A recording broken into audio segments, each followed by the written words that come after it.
Hi అండి అందరికీ, నేను మీ కళ్యాణిని. Welcome back to my channel. ఈరోజు మంచి రెసిపీ తోటి మీ ముందుకు వచ్చానండి. ఇది బిర్యానీ లాంటిది, కానీ బిర్యానీ కాదు. సేమ్ మనకు బిర్యానీ తిన్న ఫీలింగ్ వస్తుందన్నమాట. ఇంట్లో ఏం కూరగాయలు లేనప్పుడు కానీ, ఎక్కువ టైం లేనప్పుడు ఈ విధంగా చేసి ఇంట్లో వారి పెట్టండి. వద్దనకుండా లొట్టలేసుకుంటూ తింటారు. ఎక్కువ టైం కూడా పట్టదండి. క్విక్ అండ్ టేస్టీగా చేసుకోవచ్చు. దీనికి బెస్ట్ కాంబినేషన్ రైతా అండి. రైతాతోటి సర్వ్ చేసుకుంటే టేస్ట్ చాలా బాగుంటుంది. మన ఛానల్ ఎవరైనా సబ్స్క్రైబ్ చేసుకోకపోతే సబ్స్క్రైబ్ చేసుకోండి, ఇలాంటి మరిన్ని వీడియోస్ కోసము.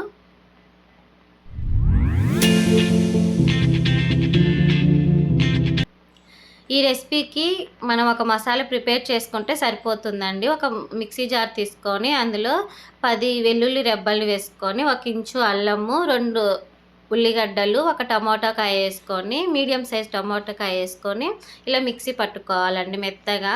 తర్వాత స్టవ్ వెలిగించి స్టవ్ పైన ఒక కడాయి పెట్టుకొని అందులో తగినంత ఆయిల్ వేసుకోండి. ఆయిల్ కూడా ఎక్కువ పట్టదు. 2 టేబుల్ స్పూన్ ఆయిల్ వేసుకొని, ఆయిల్ హీట్ అయినాక హోల్ గరం మసాలా దినుసులు వేసుకుందామండి. మీ దగ్గర ఏమేమి అవైలబుల్ ఉన్నాయో ఆ మసాలా దినుసులు వేసుకుంటే సరిపోతుంది.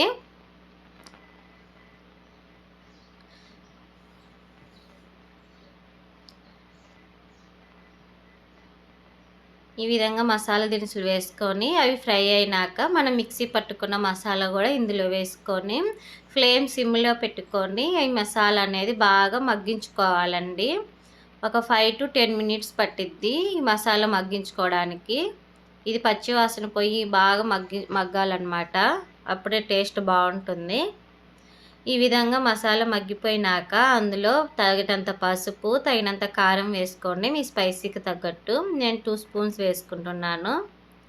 తర్వాత బిర్యానీ మసాలా ఉంటుంది కదండి, బిర్యానీ మసాలా 1 స్పూన్ వేసుకొని, కొంచెం ధనియాల పొడి 1/2 స్పూను, చిటికెడంత గరం మసాలా వేసుకోండి. గరం మసాలా ఎక్కువ యూజ్ చేయమాకండి, కొంచెం వేసుకోండి సరిపోతుంది.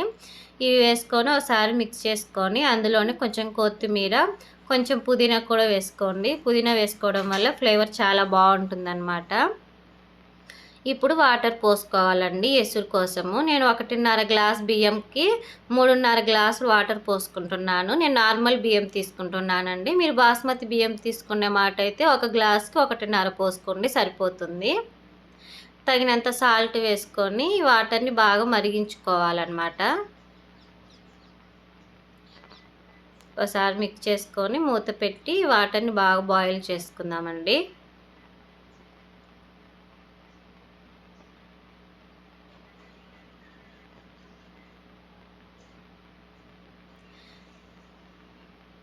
ఇంతేనండి, ఎక్కువ హడావిడి లేకుండా మనం చాలా ఈజీగా చేసుకోవచ్చు. ఒకే ఒక మసాలా ప్రిపేర్ చేసుకుంటే సరిపోతుంది.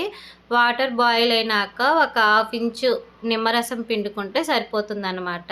టేస్ట్ చాలా బాగుంటుంది నిమ్మరసం పిండుకోవడం వల్ల. వాటర్ బాయిల్ అయినాక ఇట్లా బియ్యాన్ని ఇందులో వేసుకొని ఒకసారి మిక్స్ చేసుకొని ఫ్లేమ్ మీడియంలో పెట్టుకొని కుక్ చేసుకుందాము.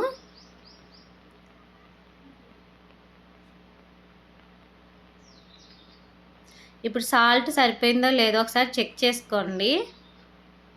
నాకైతే సరిపోయింది, కొంచెం తక్కువ అయితే వేసుకుంటున్నాను అన్నమాట. ఇప్పుడు మూత పెట్టి కుక్ చేసుకోవాలి. ఇప్పుడు మధ్యలో కుక్ అయ్యేటప్పుడు కొంచెం కొత్తిమీరను కూడా వేసుకోండి, టేస్ట్ బాగుంటుంది. ఇప్పుడు ఈ విధంగా కుక్ అయింది కదండి, ఈ స్టేజ్లో ఉన్నప్పుడు ఫ్లేమ్ సిమ్లో పెట్టుకోండి, అడుగు అంటకుండా ఉంటుందన్నమాట. ఫ్లేమ్ సిమ్లో పెట్టుకొని ఒక 5 మినిట్స్ తర్వాత చూస్తే మనకి ఆవిరి అనేది బయటకు వస్తుంటుంది చూడండి. ఇప్పుడు కుక్ అయినట్టు ఒకసారి మిక్స్ చేసుకొని